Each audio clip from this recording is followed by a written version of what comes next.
καλησπέρισω τους δύο προσκεκλημένους μας. Θα τους δείτε πρώτα και μετά θα σας πω την αφορμή της συζήτησης και στην ουσία το θέμα. Είναι ο κύριος Γιάννης Μιλιός από το ΣΥΡΙΖΑ. Καλησπέρα, καλώς ήρθατε. Καλησπέρα σας. Και ο συνάδελφός μου Θανάσης Μαυρίδης από το Capital, το capital.gr. Για οικονομία θα μιλήσουμε από αυτές τις συζητήσεις που ξέρω ότι όλοι με πολύ ενδιαφέρον παρακολουθείτε. Αλλά η αφορμή, αυτό που θα ξεκινήσει την κουβέντα μας, είναι μια δήλωση του κυρίου Σταθάκη. Και η ερμηνεία της, περισσότερο η ερμηνεία της παρά η δήλωση. Ο κύριος Σταθάκης λοιπόν έκανε μια ομιλία και είπε ότι όλα αυτά που λέμε για επαχθές χρέος, ίσως πρέπει να τα ξαναδούμε. Γιατί μπορεί να χαρακτηριστεί μεν το 5% του χρέους ως επαχθές, αλλά το υπόλοιπο δεν είναι επαχθές και με κάποιο τρόπο θα πρέπει να το αντιμετωπίσουμε. Αυτό προκάλεσε μια μεγάλη συζήτηση και πολλά άλλα. Κύριε Μιλιέ, ποια είναι η άποψη του ΣΥΡΙΖΑ για το χρέος? Δεν είπε ο κύριος Σταθάκης αυτό που λέμε για επαχθές χρέος να το ξανασυζητήσουμε. Είπε αυτό που λέμε πάντα, ότι το χρέος είναι μη βιώσιμο και γι' αυτό πρέπει να υπάρξει αναδιάρθρωσή του. Και αφήστε με να σας εξηγήσω το εξής. Από το Δεύτερο Παγκόσμιο Πόλεμο και μετά γίνανε 189 αναδιαρθρώσεις χρέους διαφόρων ειδών. Αυτό που λέτε, θα σας αφήσω να το πείτε, έχετε το λόγο μου. Ο κύριος Σταθάκης όμως δεν λέει αυτό. Θέλω να δούμε μαζί τη δήλωση, να τη δούμε για να το καταλάβετε. Γιατί ίσως... Αλλά με ρωτήσατε τι λέει ο ΣΥΡΙΖΑ. Ακριβώς, γι' αυτό θα σας πω. Αλλά επειδή ξεκινήσατε λέγοντάς μου ότι ο κύριος Σταθάκης δεν λέει αυτό. Ο ΣΥΡΙΖΑ λοιπόν λέει το εξής.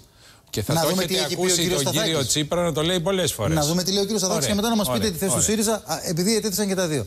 Να δούμε, παρακαλώ. Να δούμε την κάρτα λοιπόν. Να την ακούσουμε μάλλον. Περιορισμένο είναι τα εξοπλιστικά προγράμματα, είναι ο εξελεκτρισμός του ΟΣΕ. Άρα είναι περίπου το 5% επαχθές χρέος. Αυτό πρέπει να το κοιτάξει κανείς. Αλλά η μεγάλη πλειοψηφία του χρέους, πάνω από το 90%, είναι παραδοσιακό δημόσιο χρέος των αγορών, δηλαδή ομολόγων. Εκεί δεν έχει νόημα και δεν υπάρχει και διαδικασία, ενώ στο επαχθές χρέος υπάρχει διαδικασία η διεθνής. Στο άλλη κατηγορία χρέους δεν υπάρχει καμιά νομική διαδικασία να το αμφισβητηθεί. Λέγαμε, δεν ακούστηκε αυτό που λέει στην αρχή, πρώτη φράση, ότι το 5% του χρέους μπορεί να χαρακτηριστεί επαχθές. Άρα ξέρετε τη λέξη νομική. Ναι, το επαχθές χρέος είναι απολύτως νομική έννοια, βεβαίως. Σημαίνει ότι έχει δοθεί ένα δάνειο και έχει συναυθεί ένα χρέος το οποίο έχει γίνει παρά τη βούληση ενός λαού, μιας χώρας, που σημαίνει καθεστώτα τύπου apartheid ή μια δικτατορία, και σημαίνει συγχρόνως ότι έχουν δοθεί χρήματα, ας πούμε, για σχολεία και έχουν χρησιμοποιηθεί σε τσέπες, μίζες κτλ. Τι λέμε εμείς για να επανέλθουμε στην ουσία? Λέμε ότι πρότυπό μας για τη διαπραγμάτευση που πρέπει να γίνει και που θα είναι συμφέρον και των δύο πλευρών, δηλαδή και των δανειστών και του ελληνικού δημοσίου, είναι ο τρόπος με τον οποίο διευθετήθηκε το γερμανικό χρέος, δηλαδή της Ομοσπονδιακής Δημοκρατίας της Γερμανίας μετά το Δεύτερο Παγκόσμιο Πόλεμο και συγκεκριμένα το έτος 1953. Ναι. Φαντάζομαι θα το έχετε ακούσει πολλές φορές. Δεν διευθετήθηκε με βάση την αντίληψη ότι πρόκειται για επαχθές χρέος. Αλλά για χρέος μη βιώσιμο. Ένα ερώτημα και δίνω λόγο στο Θανάση. Ένα ερώτημα που για μένα είναι ίσως το πιο κομβικό. Ναι. Ενδεχομένως και για άλλους. Αντιλαμβάνομαι... Αλλά να πω και τι είπε ο Σταθάκης, γιατί έχει σημασία. Ο Σταθάκης τον ακούσαμε. Ναι, είπε όμως ότι ενώ το θέμα είναι να διευθετήσουμε το χρέος ως χρέος μη βιώσιμο, επομένως δεν θα πάμε σε δικαστήρια, δεν θα μπούμε σε μακροχρόνιες διαδικασίες και μια τέτοια διαλκυνστίδα. Να ψάξουμε να βρούμε τη λύση. Αλλά Γερμανία θα πούμε είναι μη βιώσιμο. Ενδιαφερόμαστε και εμείς και οι δανειστές να είναι αξιόχρεο το ελληνικό δημόσιο και πρέπει να κουρέψουμε το χρέος. Επειδή αυτό το γεγονός ότι δηλαδή το χρέος δεν είναι βιώσιμο, το δέχονται όλοι. Αυτό λέει και η κυβέρνηση. Σήμερα το λέτε κι εσείς. Είναι κάτι που το θέτουν όλοι. Το ερώτημά μου λοιπόν είναι ακριβώς εκεί. Αντιλαμβάνομαι ότι αν γίνουν, όταν γίνουν, γιατί θα γίνουν, βουλευτικές εκλογές, όταν γίνουν, και αν ο ΣΥΡΙΖΑ είναι πρώτο κόμμα, αυτό που θα κάνετε εκείνο το βράδυ που θα βγείτε είναι να στείλετε ένα μήνυμα και να πείτε πρέπει να επαναδιαπραγματευτούμε το μνημόνιο, έτσι όπως τα έχετε πει, τα παραθέτω, και προφανώς και το χρέος μας, που είναι το ένα στοιχείο αυτού του μνημονίου. Δεν θα το πούμε ακριβώς έτσι, να σας πω πώς θα το πούμε. Να το βάλω εγώ σαν ουσία. Ναι. Αν σας πούν όχι. Ναι. Αν σας πούν ότι δεν το κάνουμε. Ναι. Ποια είναι η επόμενη κίνησή σας? Και το λέω γιατί άκουσα, νομίζω τον κύριο Σταθάκη πάλι, πριν από 2 ημέρες σε μια ομιλία του που εξηγούσε ότι το ευρώ είναι το νομισμά μας. Ό,τι και αν γίνει σε αυτό πρέπει να μείνουμε. Θα είναι καταστροφή να φύγουμε. Το έχει πει και ο κύριος Τσίπρας και παλαιότερα. Ωραία. Άρα λοιπόν, αν έρθουν οι δανειστές που κρατούν το κλειδί και σας πούν όχι, κύριε Μιλιέ, δεν αλλάζω τους όρους του μνημονίου. Τι θα κάνετε? Το μνημόνιο είναι ένα συνοδευτικό κείμενο που αναφέρεται σε συγκεκριμένους στόχους. Στη Δανειακή Σύμβαση. Ο βασικός στόχος λοιπόν είναι να υπάρχει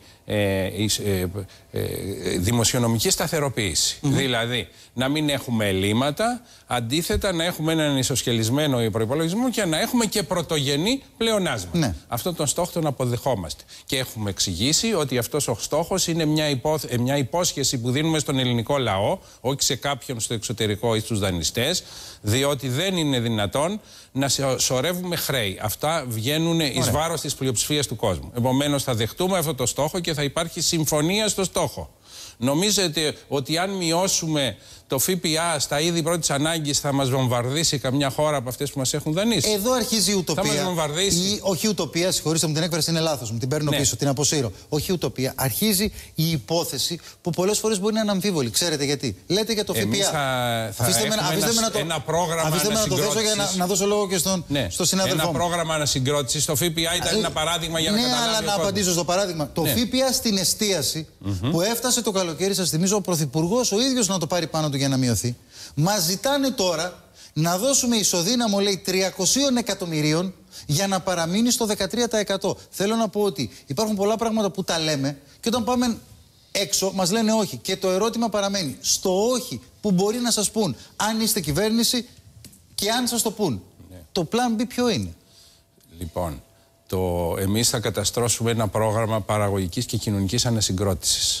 Είναι προφανές ότι θα έχουμε ένα χρόνο να το υλοποιήσουμε. Να υλοποιήσουμε δηλαδή το στόχο με άλλα μέσα. Η Ευρώπη είναι μια ήπειρος η οποία δεν έχει καταργήσει τη δημοκρατία. Δεν ζούμε σε δικτατορικά καθεστώτα. Ο λαός θα έχει ψηφίσει και θα έχει αποφασίσει ο κοινός αυτός στόχος, ο οποίος είναι ευρωπαϊκός στόχος, να επιτευχθεί με άλλα μέσα. Θα έχουμε λοιπόν μία περίοδο και είμαστε απολύτως σίγουροι ότι με το δίκαιο φορολογικό σύστημα, με την πάταξη της φοροδιαφυγής και της διαφθοράς, με όλα αυτά τα έσοδα τα οποία δεν εισραίουν στα ταμεία από τη λαθρεμπορία τσιγάρων, πετρελαίου, τα πλαστά τιμολόγια κτλ., θα πετύχουμε το στόχο του ισοσκελισμένου προϋπολογισμού. Παραμένει το θέμα του χρέους και εκεί έχουμε, γι' αυτό μιλάμε για το πρόβλημα της Γερμανίας και για τη λύση που δόθηκε στη Γερμανία τότε. Θέλουμε να συνδέσουμε και νομίζουμε ότι αυτό είναι εύλογο και αποδεκτό και προς το αμοιβαίο συμφέρον. Την αποπληρωμή του υπόλοιπου μέρους του χρέους, αφού το κάνουμε βιώσιμο, με την ανάπτυξη, με τη μεγένθηση, δηλαδή με ρήτρα ανάπτυξη. Άρα είμαστε σίγουροι ότι μέσα από σκληρές διαπραγματεύσεις και με τα πιστικά επιχειρήματα που θα έχουμε και όταν θα εκδιπλώσουμε το πρόγραμμά μας, θα δίνω λόγο στον Θανάση για να πει στην κουβέντα μου. Μου είπατε πώς θα κάνετε τη διαπραγμάτευση. Το ερώτημά μου ήταν τι θα γίνει αν σας πούν όχι. Αλλά δεν επιμένω, θα το θέσω ξανά αργότερα. Όχι, πρέπει να έχει ένα νόημα. Δεν έχει κανείς λόγο να πει όχι. Ναι. Εκτός εάν πιστεύει ότι ό,τι και να προσφέρει δεν θα υπάρχει αποτέλεσμα, δεν θα πάρει πίσω τα λεφτά του. Εγώ αυτό που έχω να παρατηρήσω, γιατί ο κ. Μιλιός είναι πολιτικός, λογικό είναι και να το αρνηθεί αυτό που θα πω, αλλά μια παρατήρηση θα κάνω. Παρατηρώ μια μετατόπιση από το ένα άρθρο που καταργείται σε ένα βράδυ, αυτό έχει καιρό που έχει πια. Παρατηρούμε ένα πιο ορθολογικό λόγο. Αυτά που λέει ο κ. Μιλιός τα λέει και το δούνου του. Δεν είναι βιώσιμο το χρέος. Μην κοροϊδευόμαστε. Και η κυβέρνηση το λέει. Εντάξει. Και το περιμένει, υποτίθεται, διευθέτηση. Διευθέτηση υπό αυτούς τους όρους δεν πρόκειται να γίνει. Χωρίς ένα σχέδιο.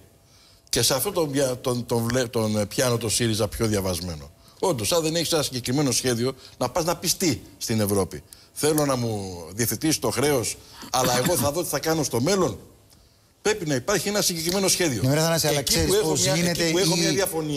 Εκεί που έχω μάλλον διαφωνία, έχω μια ερώτηση. Είναι πώς είναι δυνατόν να περιμένει κανείς ότι θα υπάρξει ανάπτυξη χωρίς επενδύσεις, γιατί μην ξεχνάμε, δεν βρισκόμαστε στα χρόνια του Ανδρέα Παπανδρέου που το ελληνικό κράτος δανειζόταν όσο ήθελε.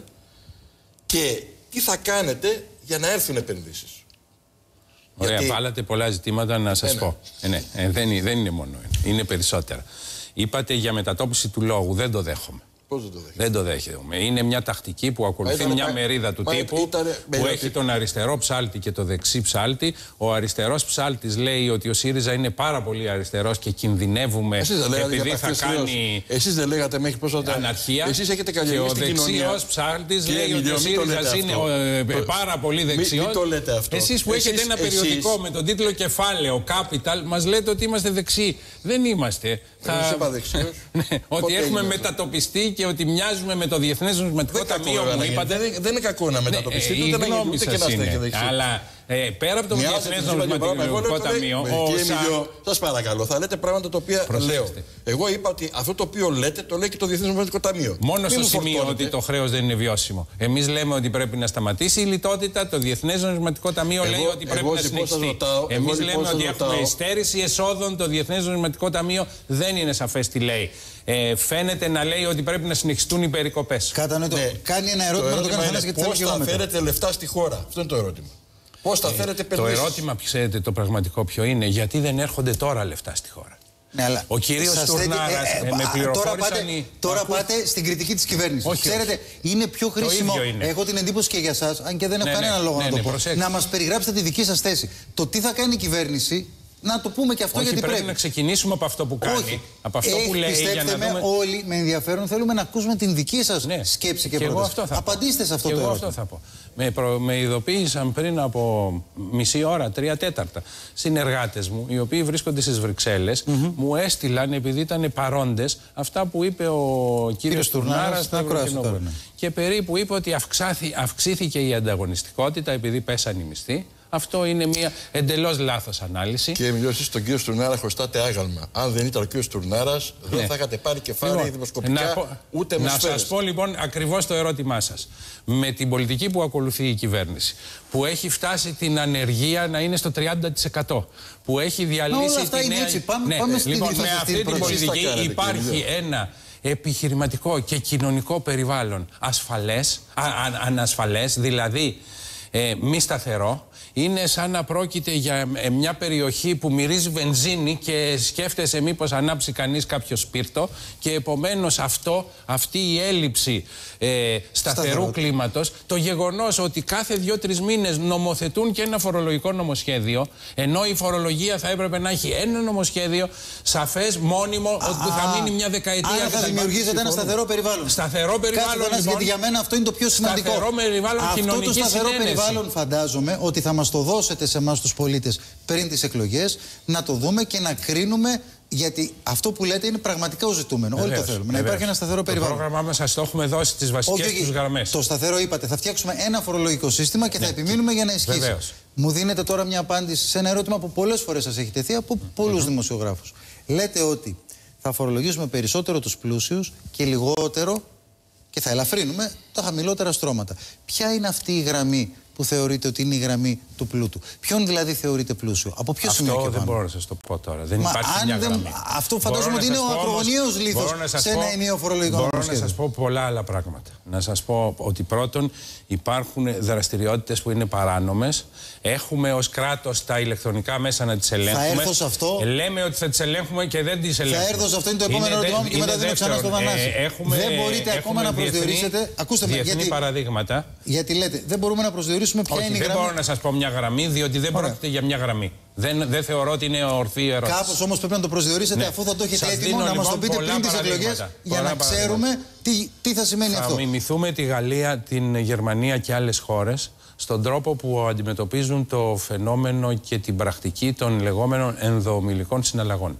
Δηλαδή μεγάλων επιχειρήσεων, εγχωρίων ή πολυεθνικών, που μέσα από offshore εταιρείες, τις ευθυγατρικές τους κτλ. Καταλήγουν τελικά, όσο ύψος και να έχουν οι ονομαστικοί φορολογικοί συντελεστές, να πληρώνουν 1-2-3%. Ξεκινώ όμως από κάτι άλλο. Μιλώ για τα φυσικά πρόσωπα, κύριε Μιλιέ. Πάτε στις εταιρείες, το καταλαβαίνω. Έχει όμως πολύ μεγάλη σημασία να μας πείτε ποια θα είναι η τακτική σας απέναντι στα φυσικά πρόσωπα. Αυτό ρωτώ, λέτε ανοιχτά. Δεν είμαι έτοιμος να το πω. Όχι, λέω αλλά επειδή θα έχουμε σταθερό φορολογικό σύστημα, φαντάζομαι ότι πριν τις εκλογές πρέπει να το πείτε, να μας τις δώσετε. Αυτές θα τις κρίνει ο καθένας. Ένα ερώτημα ακόμα. Θα έχουμε υψηλότερο αφορολόγητο. Θα πατάξουμε την φοροκλοπή στα καύσιμα, το λαθρεμπόριο κτλ. Ερώτημα. Επειδή κάθε φορά που τα λέμε στους δανειστές αυτά, μας δίνουν μια αναπάντηση. Θα κάνετε πρώτα πράξη αυτό που λέτε και μετά θα το συμπεριλάβουμε. Μέχρι τότε ισοδύναμα. Θα πείτε λοιπόν, εμείς θα καταργήσουμε το μνημόνιο, σχηματικά το λέω. Θα κάνουμε μια άλλη συμφωνία. Δεν υπάρχει μνημόνιο, Νίκο. Ναι, θα έχει τελειώσει. Τη λιτότητα θα καταργήσουμε. Θα καταργήσουμε τη λιτότητα. Θα δώσουμε αύξηση στους μισθούς. Θα σας πούν λοιπόν, για να το κάνεις αυτό. Το ακούμε, Νίκο. Θα καταργήσουμε τη λιτότητα. Το έχετε πει 3 φορές μετά. Θα δώσετε δηλαδή αύξηση στους μισθούς. Είπαμε ότι θα αποκαταστήσουμε τον κατώτατο μισθό. Αυτό λέει το πρόγραμμά μας. Έτσι. Και λέει ότι έχουμε σχεδιάσει ένα πλέγμα μέτρων αντιμετώπισης της ανθρωπιστικής καταστροφής. Για παράδειγμα, έχουμε υπολογίσει. Αυτό δεν σταματάει τη λιτότητα. Σταματάει. Γιατί έχουμε υπολογίσει ότι με ένα κόστος περίπου 125 εκατομμυρίων. Αυτός ο οποίος παίρνει 8 εκατοστάρικα σήμερα σύνταξη και παίρνει 1.000 ευρώ. Ναι, δεν μπορούμε να το αποκαταστήσουμε αυτό. Δεν μπορούμε να το αποκαταστήσουμε. Λοιπόν, αυτό θα αποκαταστήσατε σταδιακά στο βαθμό που θα επανέρχεται η οικονομία σε θετικούς ρυθμούς μεγέθυνσης. Δεν λέμε ψέματα στον κόσμο. Για το κατώτατο επίπεδο είπαμε. Άρα η μόνη δέσμευση είναι ότι θα επιστρέψει ο κατώτατος μισθός. Ναι, το πρόγραμμά μας λέει αυτό. Στα 725 ευρώ. Ναι, 51 όσο ήταν. 751 ευρώ. Το δεύτερο που λέμε είναι ότι έχουμε ένα μεγάλο πρόβλημα ανθρωπιστικής καταστροφής. Έχουμε 300.000 νοικοκυριά που τους έχει κοπεί το ρεύμα.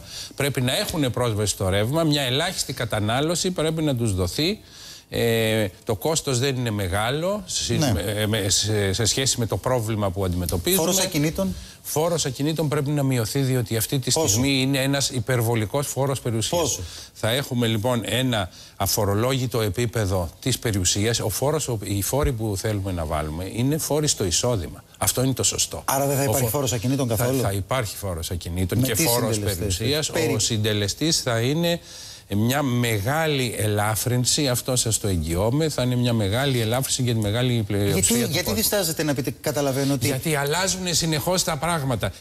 Ξέρετε, γιατί το έχω πει σε εσάς εδώ, ξέρετε ότι πριν 1 χρόνο είχαμε δηλώσει ότι το αφορολόγητο στην περιουσία θα είναι τουλάχιστον 300.000 ευρώ κατά άτομο. Το ξέρετε αυτό γιατί το είπα εδώ. Τα δεδομένα αλλάζουν συνεχώς. Επομένως, τη στιγμή που θα παρουσιάσουμε το τελικό, το ολοκληρωμένο πρόγραμμά μας, θα είναι κοστολογημένο και βιώσιμο. Συγχρόνως θα είναι δίκαιο και θα. Μια ερώτηση. Εγώ θέλω να είμαι ειλικρινής. Σας ακούω με μεγάλη προσοχή. Προσπαθώ να βρω κάποια διαφορά που έχετε ουσιαστική. Τώρα, αυτός ο λόγος σας. Με ποιον διαφορά? Με τον αστικό χώρο, ας πούμε. Δεν βρίσκω καμία και αναρωτιέμαι. Γιατί δεν καθίσατε σε ένα τραπέζι? Την ίδια ερώτηση την έχω κάνει και στους συναδέλφους σας στην κυβέρνηση, έτσι. Θέλω να είμαι τίμιος. Εγώ όμως σας λέω ευθέως ότι κάνετε λάθος. Γιατί δεν έχετε καθίσει σε ένα τραπέζι να βρείτε αυτά που μας ενώνουν, που ενώνουν όλους τους χώρους, προκειμένου να φτιαχτεί ένα εθνικό πρόγραμμα για την έξοδο από την κρίση. Να σου απαντήσω εγώ ότι βλέπω διαφορετικό, Θανάση, αυτό που λέει. Νομίζω ότι κάνετε λάθος. Πού κάνω λάθος? Ότι δεν είναι το πρόγραμμα ίδιο, είναι πάρα πολύ διαφορετικό. Καλά, η κυβέρνηση, ό,τι και να λένε κατά καιρό. Δηλαδή, αυτό που λένε με το success story. Όλοι δεν θέλουμε αύξηση των επενδύσεων. Αν ανοίξω αυτό ένα σταθερό. Αλλά αν ανοίξω αυτό το φάκελο, μπορώ να σας διαβάσω πάνω από 10 δηλώσεις του κυρίου Προβόπουλου ότι του χρόνου μπαίνουμε σε θετικούς ρυθμούς ανάπτυξης και άλλες τόσες του κυρίου Στουρνάρα. Ποιος Προβόπουλος στην κυβέρνηση είναι? Δεν είναι, αλλά εκφράζει τις πολιτικές οι οποίες ασκούνται από τη θέση που έχει. Όχι πάντα, όπως ξέρετε. Όχι πάντα, αλλά εκφράζει αυτό. Εκφράζει τις πολιτικές της λιτότητας, των περικοπών κτλ. Εγώ ξέρεις τι ακούω από τον κύριο Μιλιό. Στην τελευταία του έκθεση, για παράδειγμα, είπε ότι τα πήγαμε πάρα πολύ καλά, διότι ο στόχος του μνημονίου ήταν να μειωθεί ο μέσος μισθός 15% και μειώθηκε 21%. Αυτό είναι μια μεγάλη διαφορά για μας. Θεωρούμε ότι με αυτή τη μέθοδο δεν αυξάνει η αγωνιστικότητα, έτσι, και θεωρούμε ότι αυτή η τοποθέτηση που την κάνει ως success story στην πραγματικότητα είναι μια ποσοτικοποίηση της ανθρωπιστικής καταστροφής και της κρίσης που βιώνει η πλειοψηφία της κοινωνίας. Δεν αμφιβάλλω ότι υπάρχουν κάποιοι που μέσα από αυτή την πολιτική ωφελούνται, αλλά εμείς δεν είμαστε με αυτούς τους κάποιους, είμαστε με την πλειοψηφία. Έχετε διαφωνήσει, το καταλαβαίνω. Αλλά λοιπόν, αν ήσασταν σε όλα ίδιοι.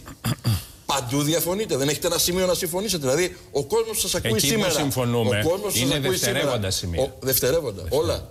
Ναι. Δηλαδή, δεν μπορείτε να βρείτε ένα πρόγραμμα για να μπορέσει η χώρα αυτή, όπως κάνανε η Ιρλανδία, ας πούμε, για παράδειγμα. Όχι. Δεν μπορούμε να βρούμε ένα ενιαίο πρόγραμμα με τα κόμματα αυτά που κυβέρνησαν μέχρι τώρα, δηλαδή με το ΠΑΣΟΚ, τη Νέα Δημοκρατία.